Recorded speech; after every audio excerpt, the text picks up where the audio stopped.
नहीं ठीक सेम वाले दोनों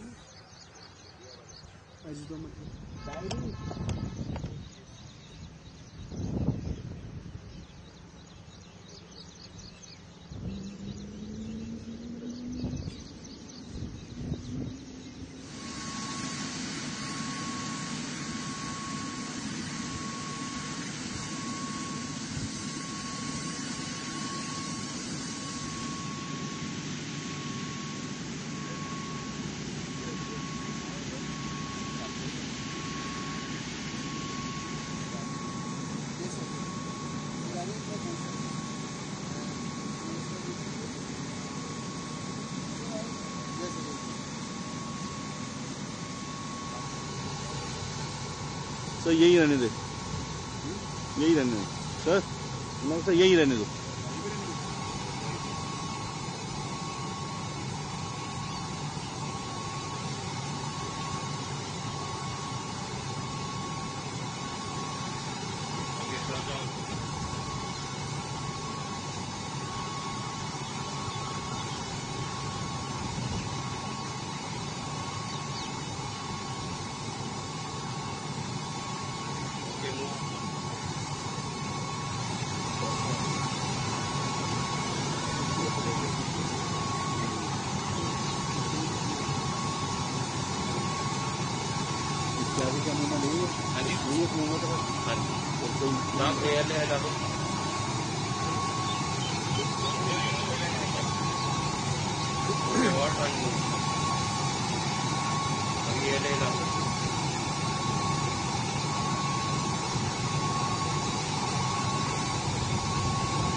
मत हिलाओ सर, स्विमिंग कराओ।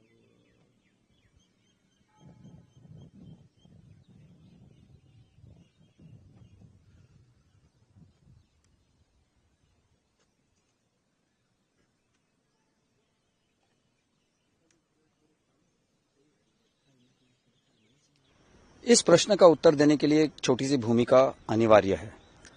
अब सारा विश्व ये जानता है कि पाकिस्तानी सेना ने सुनियोजित तरीके से 22 अप्रैल को पहलगाम में अपने आतंकवादियों द्वारा निहत्थे और निर्दोष देश और विदेश के पर्यटकों पर हमला करवाया। ये एक कायराना हमला था। इसमें 26 लोगों ने अपनी जानें गंवाई।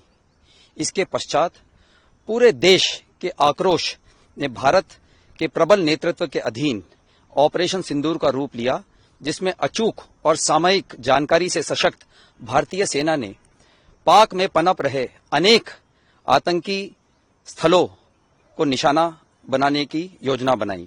इसमें से 9 ऐसे टेररिस्ट कैंप को चुना गया जिसके बारे में हमारी पूरी जानकारी थी।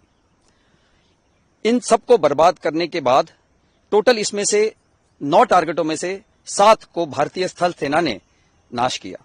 ये हमारे लिए एक निर्णायक विजय है, क्योंकि चुने हुए सभी लक्ष्यों को हमने पूर्ण रूप से सिद्ध किया। हमने केवल आतंकवादी और आतंकी ठिकानों को नाश किया। इसके अतिरिक्त किसी को कोई भी नुकसान नहीं पहुंचाया। इससे पाक सेना ने भी खुले तौर पर स्वीकार किया है। हमले के तुरंत बाद भारत ने सार्वजनिक सूचना जारी की कि हमने केवल आतंकी ठिकानों का नाश किया और किसी भी पाकिस्तानी मिलिट्री के संस्थाओं को कोई नुकसान नहीं पहुंचाया और भारत के नीति और नैतिकता के अनुसार किसी भी सिविलियन को निशाना नहीं बनाया। इस हमले से पहले भारतीय सेना के surveillance, electronic warfare, early warning और एयर डिफेंस के सभी जरूरी उपकरण तैयार और तैनात थे। 7 मई की रात को हमने पुख्ता जानकारी मिली कि पाक किसी भी उचित और वैध टारगेट के न होने के कारण भारतीय सैन्य ठिकानों को और सिविल इलाकों को, खास तौर पर धार्मिक स्थलों को निशाना बनाएगा। इसमें अमृतसर में स्थित गोल्डन टेम्पल सबसे अहम था। हमें अतिरिक्त जानकारी ये भी मिली कि गोल्डन टेम्पल के ऊपर वो भारी तादाद में ड्रोन और मिसाइल से हमला करेगा। इसीलिए हमने तुरंत आधुनिक, अतिरिक्त एवं उपयुक्त एयर डिफेंस को उपलब्ध कराया और रणनीति के अनुसार गोल्डन टेम्पल को चारों ओर से एयर डिफेंस की सुरक्षा दी गई। 8 मई की सुबह को अंधेरे में पाक ने अनुमान अनुसार ड्रोन और मिसाइल के जरिए से सभी सैन्य एवं सिविल ठिकानों पे और खास तौर पे गोल्डन टेम्पल पे भारी तादाद से ड्रोन का हमला किया। क्योंकि हम इसके लिए तैयार थे, तो भारतीय सेना के आर्मी एयर डिफेंस के सतर्क और सशक्त योद्धाओं ने पाकिस्तान के नापाक इरादों को पूरी तरीके से ध्वस्त करते हुए ड्रोन और मिसाइल हमले को पूरी तरह से विफल कर दिया और हमने गोल्डन टेम्पल पे एक आंच भी नहीं आने दी। धन्यवाद। फ्रेम देखिए, थोड़ा और क्लोज करा। क्लोज हमने क्लिप साइड है, ठीक है।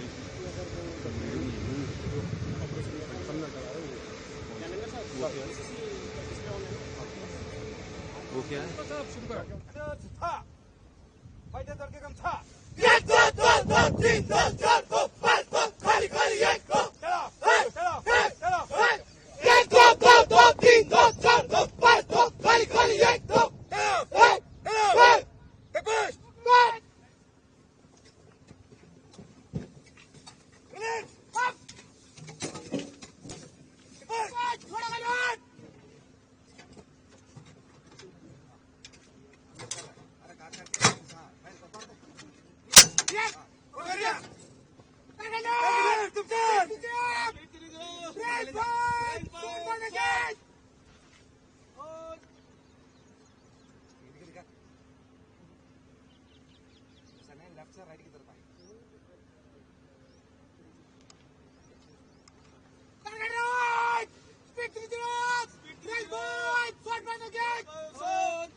सभी जानते हैं कि पंजाब में अमृतसर और गोल्डन टेम्पल यहाँ की सिविल पॉपुलेशन ही नहीं बल्कि पूरे भारतवर्ष के लिए एक हाई रिलीजियस सेंटिमेंट्स और हिस्टोरिक वैल्यू रखता है।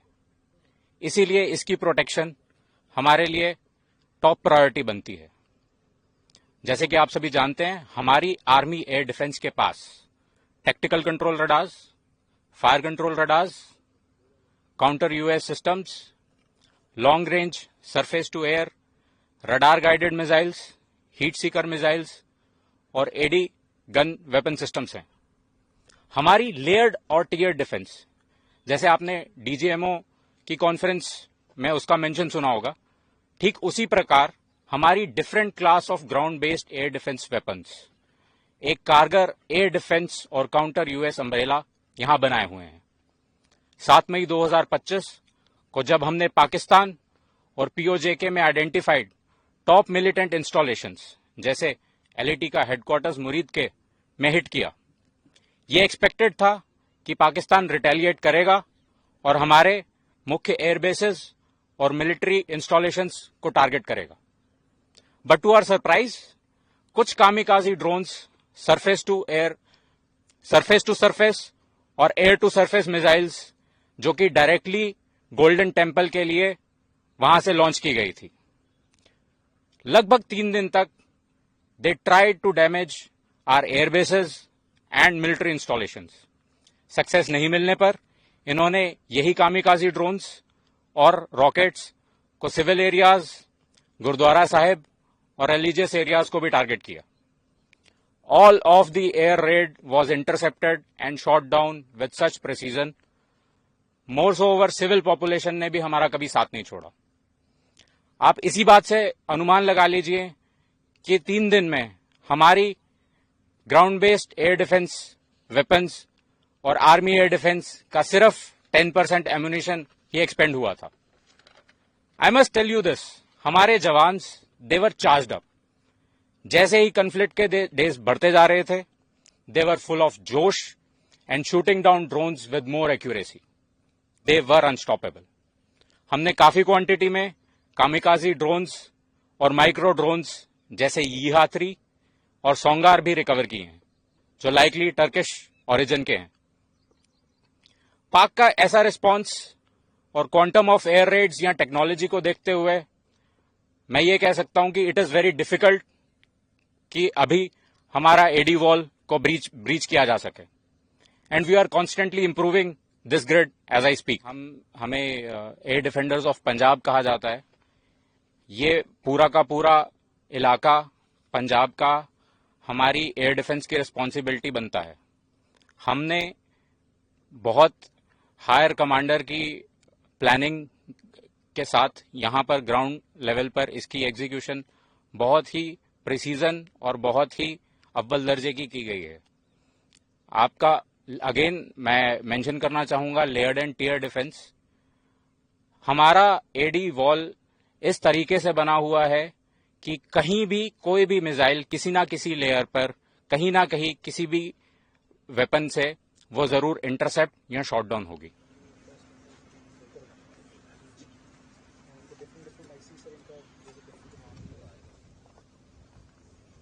ये मैंने अजनाला में देखा था, गिरा था सबसे पहले पूछा था कवर करने। अजनाला में भी गिरा था।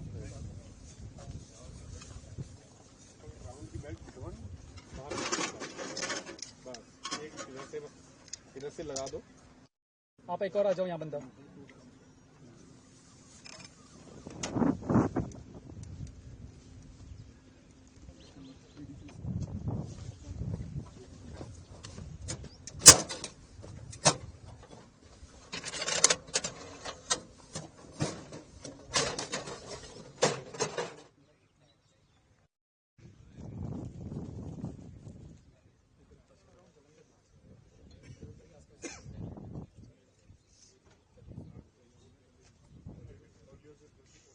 बाइट अपने वेले और यही काम कर दी।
22 तारीख को कफन बांधा था सर पे और हौसले बड़े हथियार थे। लड़ने और मारने के लिए हम उसी दिन हो गए तैयार थे। मोड़ दिया है मुंह तोहफों का दुश्मन की ओर, बस मौके का इंतजार है। एक बार मिल जाए देश, इस बार आर है जा पार है। पैंथर के नुमाइंदे हम, कैन डू विल डू हमारा घर है। दुश्मन को घुस के मारेगी अंदर तक, अब नहीं किसी का डर है। जहन में है बदला, दिल में है जज्बा और आंखों में गरूर है। आतंकवाद को जड़ से मिटाने के लिए हिंदुस्तान ने चला दिया ऑपरेशन सिंदूर है। भारत माता की जय, भारत माता की जय, भारत माता की जय। Can do, can do. Operation Sindoor में सभी निश्चित लक्ष्यों को कुशलतापूर्वक हासिल करके भारतीय सेना ने पाकिस्तानी सेना के ऊपर एक निर्णायक विजय हासिल की है। भारत के प्रभावी नेतृत्व, सक्षम कूटनीति, आर्थिक शक्ति और सैन्य बल का सामना करने की पाकिस्तान की योग्यता नहीं है। भारतीय सेना को पाकिस्तानी फौज के सभी कमियों, खामियों और मजबूरियों की बखूबी पहचान है। हम जानते हैं कि पाकिस्तान हमेशा कायराना कार्रवाई करेगा। दुश्मन के दुष्ट इरादों को नष्ट करने के लिए हम सजग, सतर्क और समर्थ हैं। हमारी सेना पूरी तैयारी से बखूबी तेज गति से आधुनिकीकरण कर रही है। पाकिस्तान खुद कभी भी दुस्साहस नहीं करेगा और यदि उसने आतंकवादियों का दोबारा सहारा लिया तो उसका अवश्य ही नाश होगा। याद रहे कि ऑपरेशन सिंदूर केवल स्थगित किया गया है, खत्म नहीं हुआ। उसका विकराल रूप अभी बाकी है। धन्यवाद। वो भारतीय सेना का सामना नहीं कर सकता, वो धार्मिक स्थलों को, सिविलियन इलाकों को। आर्मी है ਸਾਡੇ ਦੇਸ਼ ਦਾ ਗੌਰਵ ਆ, ਮਾਣ ਆ। ਤੇ ਸਾਡੇ ਜਿਹੜੇ ਲਾਲ ਬਹਾਦਰ ਸ਼ਾਸਤਰੀ ਜੀ ਸੀ, ਉਹਨਾਂ ਨੇ ਇੱਕ ਬੜਾ ਵਧੀਆ ਲਫ਼ਜ਼ ਵਰਤਿਆ ਸੀ ਕਿ ਜੈ ਜਵਾਨ ਤੇ ਜੈ ਕਿਸਾਨ। ਜਿਹੜਾ ਜੈ ਕਿਸਾਨ ਆ ਉਹ ਦੇਸ਼ ਨੂੰ ਰੋਟੀ ਦਿੰਦਾ ਹੈ ਤੇ ਜਿਹੜੇ ਆਰਮੀ ਆ ਪੂਰੇ ਦੇਸ਼ ਦੀ ਸੁਰੱਖਿਆ ਕਰਦੀ ਹੈ। ਤੇ ਤਾਂ ਹੀ ਅਸੀਂ ਜਿਹੜੇ ਉਹ ਆਪਣੇ ਸਾਰੇ ਸ਼ਹਿਰਾਂ ਦੇ ਵਿੱਚ, ਪਿੰਡਾਂ ਦੇ ਵਿੱਚ ਆਪਣੇ ਆਰਾਮ ਦੇ ਨਾਲ ਰਹਿੰਦੇ ਆ ਕਿ ਸਾਡੀਆਂ ਸਰਹੱਦਾਂ ਤੇ ਸਾਡੀ ਫੌਜ ਜਿਹੜੀ ਆ ਉਹ ਸਾਡੀ ਰਾਖੀ ਕਰਦੀ ਆ। ਨਹੀਂ ਤੇ ਦੁਸ਼ਮਣ ਦੇਸ਼ ਜਿਹੜਾ ਉਹ ਹਰ ਵੇਲੇ ਆਪਣੀਆਂ ਚਾਲਾਂ ਚੱਲਦਾ ਹੈ, ਜਿੱਤੋਂ ਸਾਡੇ ਜਿਹੜੇ ਨਾਗਰਿਕ ਆ ਇਹਨਾਂ ਨੂੰ ਸੁਰੱਖਿਆ ਦਿੱਤੀ ਜਾਂਦੀ ਹੈ। ਇਸੇ ਕਰਕੇ ਹੀ ਅਸੀਂ ਇਹਨਾਂ ਦੀ ਬਦੌਲਤ ਹੀ ਆਪਾਂ ਇੱਥੇ ਜਿਹੜੇ ਆ ਉਹ ਵਸਦੇ ਆ ਪਿੰਡ ਦੇ ਵਿੱਚ। ਤੇ ਇਹ ਸਾਡੇ ਪਿਛਲੇ ਦਿਨਾਂ ਤੋਂ ਜਦੋਂ ਮਾਹੌਲ ਖਰਾਬ ਹੋਇਆ ਵਾ ਤੇ ਉਸ ਤੋਂ ਬਾਅਦ ਆਰਮੀ ਇਹ ਸਾਡੇ ਖੇਤਾਂ ਦੇ ਵਿੱਚ ਆਏ ਆ ਤੇ ਇੱਥੇ ਇਹਨਾਂ ਨੇ ਆ ਕੇ ਸਾਡੇ ਵੱਲੋਂ ਜਿਹੜੀ ਮਤਲਬ ਕੋਈ ਵੀ ਇਹਨਾਂ ਨੂੰ ਜਿਹੜੀ ਸਹੂਲਤ ਆ, ਇਹਨਾਂ ਨੇ ਸਾਡੇ ਵੀਰ ਆ ਪਰਮਜੀਤ ਸਿੰਘ, ਇਹਨਾਂ ਕੋਲ JCP ਵਾਸਤੇ ਜਾਂ ਕੋਈ ਵੀ ਜਿੰਨੀ ਵੀ ਸਾਡੇ ਕੋਲ ਪਿੰਡ ਵੱਲੋਂ, ਨਗਰ ਵੱਲੋਂ ਜਿਹੜੀ ਇਹਨਾਂ ਦੀ ਹੈਲਪ ਹੋ ਸਕੀ ਕੀਤੀ ਆ। ਇਹਨਾਂ ਵੀ ਸਾਨੂੰ ਸਾਡੀ ਸੁਰੱਖਿਆ ਦਾ ਜਿਹੜਾ ਵਾਅਦਾ ਕੀਤਾ ਸਾਡੇ ਨਾਲ। ਉਦੋਂ ਜਿੱਦਣ ਤੇ ਕਿੰਨੀ ਤਰੀਕ ਸੀ, ਉਦੋਂ ਤੇ ਆਪਣਾ ਇੱਥੋਂ ਟਾਊਨ ਜਿੱਦਣ ਲੰਘੇ ਆ, ਉਦੋਂ ਦੇ ਵੇਖੇ ਅਸੀਂ। ਬਾਕੀ ਤੇ ਜੋ ਹੋਇਆ ਠੀਕ ਹੀ ਹੋਇਆ। ਉਦੋਂ ਇਹਨਾਂ ਗਰਾ ਗਰੂ ਦਿੱਤੇ ਸਾਰੇ ਹਾਂ ਹਰਮੰਦਰ ਸਾਹਿਬ ਦਾ ਵੀ ਬਚਾਅ ਕੀਤਾ, ਬਾਕੀ ਸ਼ਹਿਰ ਦਾ ਵੀ ਕੀਤਾ, ਹੋਰ ਵੀ ਧਾਰਮਿਕ ਸਥਾਨ ਆ ਜਿਹੜੇ ਉਹਨਾਂ ਦਾ ਵੀ ਬਚਾਅ ਕੀਤਾ। ਫੌਜ ਨਾਲ ਮੋਢੇ ਨਾਲ ਮੋਢਾ ਲਾ ਹਾਂਜੀ ਮੋਢੇ ਨਾਲ ਮੋਢਾ ਲਾ ਕੇ। राजधानी इस्लामाबाद में बम फटे, उनके आर्मी हेडक्वार्टर में बम फटे, लाहौर जो उनका सबसे ज्यादा आर्थिक व्यवस्था के लिए माना जाता है।